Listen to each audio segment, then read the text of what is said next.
Okay, as we increasingly go towards a digital age, a lot of students are never using textbooks anymore. And then they try to do a copy paste, by the way. I'm going to do that here.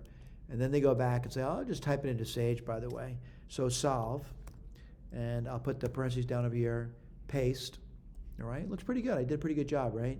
And then I'm going to say solve for X over here. And by the way, there's errors now. So could you edit the errors? Let's take a look at it and see where the errors are.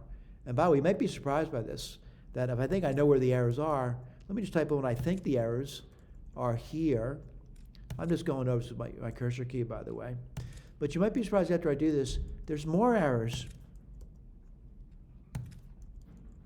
And you may wonder why that is, by the way. It still says there's an error.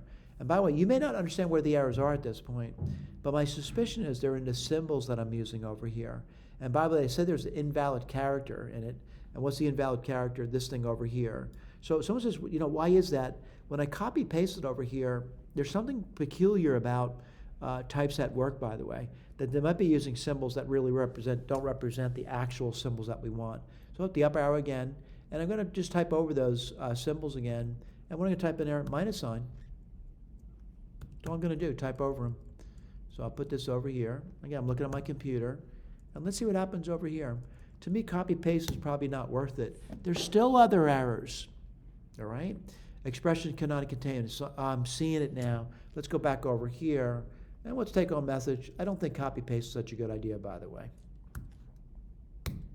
Wow, finally did it. Get correct all those errors. I think it would have been quicker to type it in, by the way. What do you get over here? As expected, we're getting 3/5, which is good news, by the way. Thank you.